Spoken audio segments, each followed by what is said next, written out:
Faith Talk. I like Star Wars, sorry. Hey guys, welcome to another episode of Faith Talk, and I want to read you a quote. If you got the last one, you know I like quotes now. So check this out. In 1675, you mind? I think that. In 1675, the Archbishop of Canterbury asked an actor, Mr. Butterton, the following question. Pray inform me, Mr. Butterton, what is the reason your actors on stage can affect your congregations with the speaking of things imaginary as if they were real, while we in the church speak of things that are real, which our congregations only perceive as if they were imaginary? Mr. Butterton replied, we actors on stage speak of things imaginary as if they were real, and you or the pulpit speak of things real as if they were imaginary. Okay, so let's put that away. 20th century term? Yeah, sorry. 21st century. That came out of a book called If Only by, give credit where credit's due, Mark Batterson. So, pardon ye old English, right? It is, yeah, it is the 1675. So basically this archbishop in the church is asking this actor, he's like, I don't get it. How are you talking? You guys put on these shows about things that are totally fake, and the crowd, the audience is just absorbed and, you know, sees this imaginary world that's totally real during your performance. But yet we stand up and we share truth and reality, but people walk away like we're telling fairy tales. Yeah. So his question was, and the guy simply replied, well, we speak of the imaginary like it is real. We believe what we're saying, because if you don't, whoever's hearing you isn't going to believe it either. Yeah, they're not going to pick up on it. And he said, you speak of things that are real, but you don't speak of them like they're real. You speak of it like it's this lofty, far-off thing. Well, that's one key point I want to make here is we're not condemning preachers or teachers, any of that. We're talking about We're talking about Christians in general. Christians in general, overall, not just people behind the pulpit. So the real question is, that we want to talk about today is, how do you speak about Jesus, about your faith? I mean, let's get the whole scope in there. About your faith, your beliefs, about our God, about Jesus, about the crucifixion, the resurrection. How do we speak of that in ways that convey it as truth and as reality? Because, I mean, let's face it, I mean, we've all been guilty of it at some point or another. We talk about it kind of offhand, like someone puts us on the spot, and we talk about it kind of offhand and like, well, you know, I read this thing once, and there's not a lot of conviction behind that when you say it that way.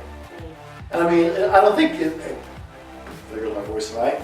I don't think it's one of the things people do purposely necessarily. They're nervous. I think it's, we get nervous or we get uncomfortable. And I mean, we talked about it in other conversations that you and I have had, right? Where people get really uncomfortable when they're asked about their beliefs. Well, because they don't think they don't know enough. Right, and that's for a lot of reasons. They don't feel like they know enough, they don't feel like they're educated enough, or that they're an eloquent speaker enough to share this and do it justice, right? For whatever reason, I don't think people do it on purpose. But how do we make sure when we talk about Jesus, when we share our faith, when we share our beliefs, what does it mean to speak of them as if they are real? Because it is. So this is going back to something that a guy named Larry West from We Care Ministries out of Baton Rouge, Louisiana said. You may, or no, not Baton Rouge. Baton Rouge? It wasn't Baton Rouge. It was West Monroe, Louisiana. And you might recognize that from, Duck Dynasty. But give it a Google otherwise. They all go to the same church, basically. So anyway, Larry's group, they go around, they door knock, and they talk to people about Christ. They try to serve the needs of the local community, and they tour the nation. In fact, I think they've toured the world now. But Larry said it best, is people don't care how much you know until they know how much you care. And to that point, I know people that can sit there and they can exegete the Bible all day long. They can tell you what every verse means in Greek, Hebrew, and Latin all day long and twice on Sunday. but yet can't tell you what it means. They can't tell you, they can't apply it to somebody's life. They can't speak about it with any conviction because they just know the academic part of it. They may not even know that, they just maybe didn't translate real well. To that point is, I'll give you this example. My dad, when I was a kid, and even today, he doesn't like the idea of Bible thumpers. And what he means by Bible thumpers, this is a term back from his day, was these guys, kind of like this Larry West group, that would walk around and they'd say, we have 5 minutes of your time, I'll tell you about Jesus. And didn't care about you as a person, at least from the person opening the door's perspective. They just want to tell you about Jesus. And now let me interrupt here. Go ahead. There's nothing wrong with wanting to not. share Jesus with people. Okay, they had a good concept, just not always a good delivery. Yeah, the delivery's a little bit off sometimes. My dad would just politely shut the door, like, no, thank you, I'm fine.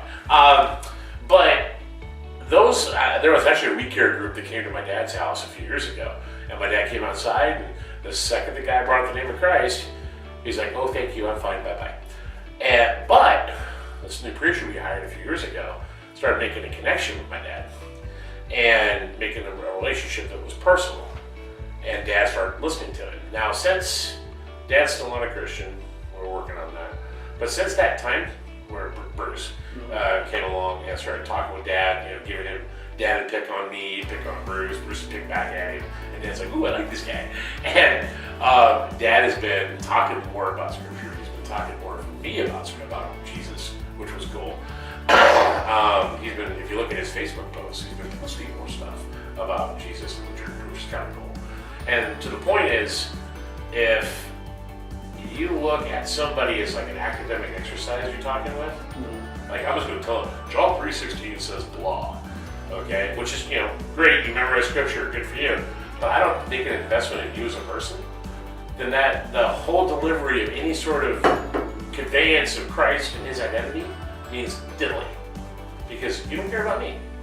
You don't care, you don't give enough to care about me as a person, what I'm going through. You just want to spout Scripture at me. You got to make the relationships personal. And people say, well, you got to know what you're talking about. That's true. But, and especially in my own life, when I first became a Christian, I couldn't memorize Scripture to save my life.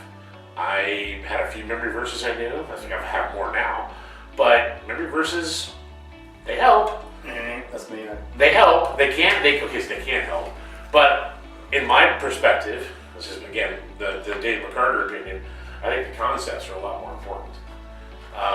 Because if you can't get the concepts down, again, you're not making the relationship personal. You're just spouting Scripture that means nothing to somebody who doesn't know Jesus already. Does that make sense? Yeah, but I'm not sure that entirely addresses what we're talking about. I think it's a start down the road. It's a start. I'm not trying to get you down the whole path. Because I know, I fully agree with what you're saying about that, because I know a lot of people who know just enough Scripture to be dangerous. Oh, yeah. They can spout Scripture all day long, but they can tell you what this verse says or what that verse says, but they don't have a clue what it actually means.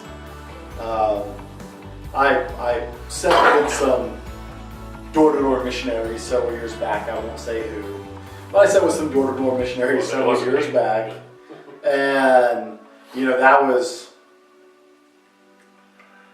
at the risk of sounding bad, the most fun I've had in a Bible conversation in a while, because this really young Christian who was very excited and passionate about what she believed. And she could quote Scripture at me all day, but she really didn't understand what any of it meant. And it was really exciting because I very quickly changed the pace of the Bible study to her sharing Scripture with me, to me sharing what that Scripture actually meant to her. So she shared Scripture, you shared Jesus. Right. Yeah, okay. And I think one of the best ways to convey, to speak Jesus like we believe it, like it's real, is it has to be real for you. Oh, yeah. And that's the thing is, I don't think you can necessarily convey Jesus, like this quote said, like it's real, unless it's very real for you, unless it's very personal for you. Again, maybe the personal. Until it becomes very core to you, I think there's always going to be a degree of separation, because until it becomes personal to you and emotional to you in your relationship with God, I think you struggle to, because that's what makes things real, right? Yeah. Is your emotional reaction to it, not your psychological. Well, your intellectual, yeah, response to things doesn't make things real. I know, my grandfather I would say it's a combination of the two. But. My grandfather was a history teacher, very intelligent man. But I've sat through a lot of history classes over the years, and there was always a difference between history teachers who shared what the lesson was, and history teachers who were truly passionate about history and the amazingness behind it, all the things you can learn from it, the reality of it. And I think that's it. Until you start to have an emotional connection with anything, it's the same thing with almost any subject, right? You get somebody, I can tell you about computers. I can tell you a great deal about computers. It's not a passion of mine. It's something I do. It's something that is taking care of me and my family, so I'm appreciative for it. But it's not something I'm really passionate about. Whereas Dave over here is very passionate about technology. Get me involved with this. Well, because you are. You're very passionate about technology. I'm the nerd that can tell you the history of the computer and what it did, right? Who invented that. But for you, it's very different. Having a conversation with you versus me on computers and IT in general is a very different conversation, because I will tell you facts and the state of things and how they are and how it works, whereas you are passionate about it. You're passionate about the people who developed it and their goals and their dreams and where it can go with us and there's a difference in the way we present it, because this is passion for you, because it's very internalized for you. Likewise, you talk about motorcycles. Both of us can get really passionate about that, or about workouts, or about obstacle course racing and workouts in general, right? It's a good fault to have. You talk to me about that, I get really excited and really worked up, and man, I love that stuff. And you talk to me about that, and it's like, I gotta do that. Okay. Yeah. Cool. Okay, I'm looking at it, when I look at these things, I look at an exciting day in an adult playground. That's what it is to me. It's one giant playground. I'm getting there. Come on, give me some credit. No, it's not that. But that is, I get people I talk to about it who don't do it, and they look at it and just go, "You're out of your mind." Oh, you know how many times I've gotten that recently? Yeah, You're doing what races this year? Why? It's the same thing. Until you have a very emotional, personal connection in your relationship with Jesus, you don't speak with that passion and conviction behind what you say necessarily. Well, does this go back to like one of our previous videos about having that prioritization of God, a prioritization of Jesus, having that alone time with Christ and Scriptures? It can. I think that relates to it. But, I was guilty for a lot of years of having a very intellectual relationship with Jesus. I know it's true. I know it's real. But it got set on the side a lot. And, it was very intellectual, but I wasn't, I listened to other Christians talk, and they were so passionate and so, and I was like, man, I wish I was that, but I just don't get excited about it like that. Right. And so I know there's a very big difference, because I dealt with that in my life. But I think it's very hard to speak with conviction and belief in something that's just more of an intellectual knowledge than a heart knowledge. How do you turn that? It's hard. Put it below, guys. How do you? Most people don't term it as heart knowledge. To term it as heart knowledge. But I think it's a very real issue for Christians. Oh yeah. And we don't necessarily have an answer for you on this video, guys. Sorry. Spoiler alert.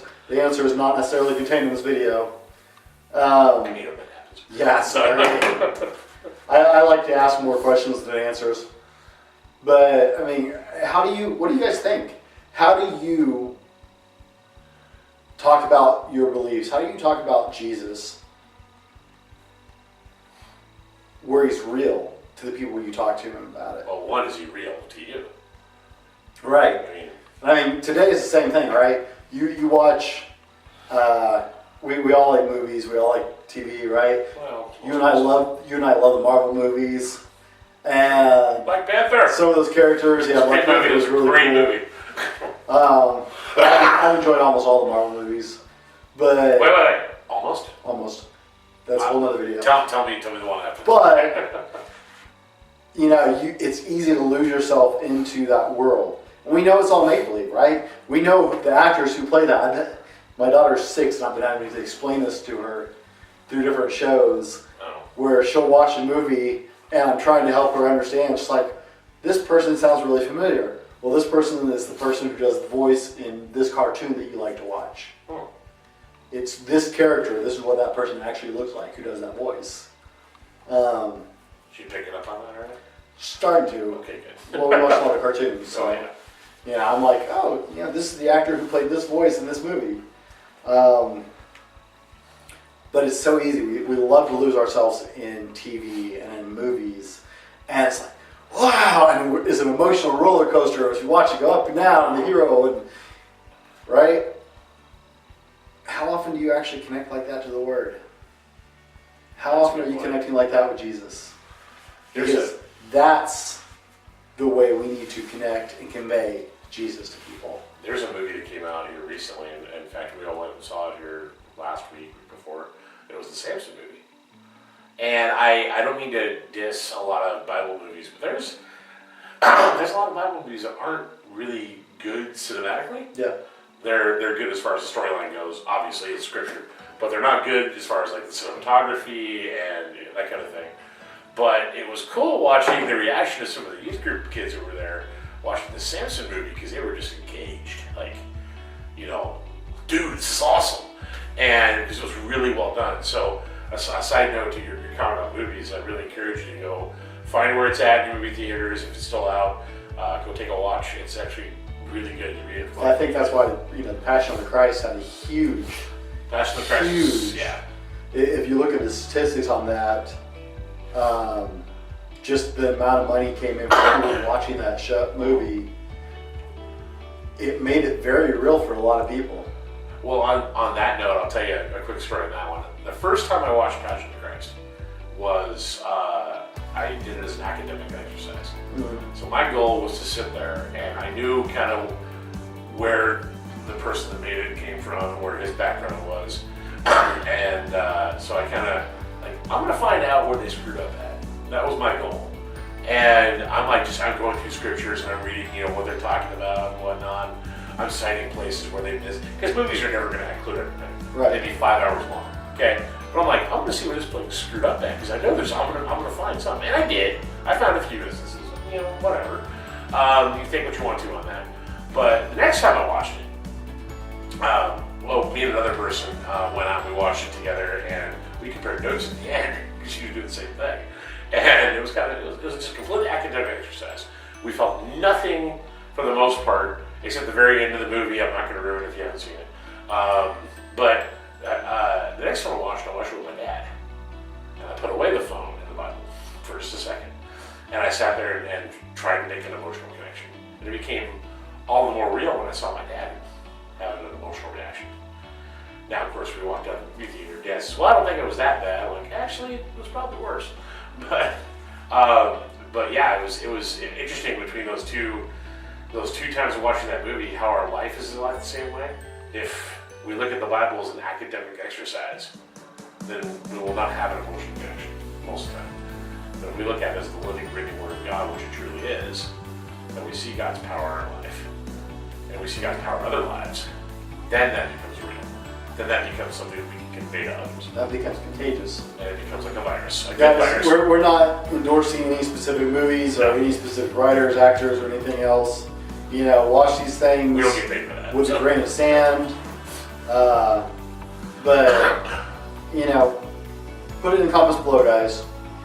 How do you think is the best way to convey Christ as real to people around you?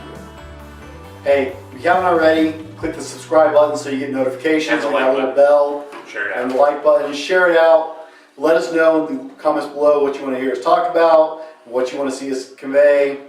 Until then, I'm Brent. I'm Dave. This has been Faith Talk.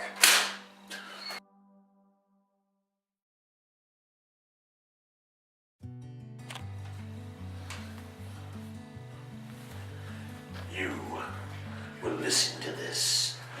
These are the truths you're looking for. Wow, you need help. I like Star Wars. I don't care, we can have this lightsaber inside the thing.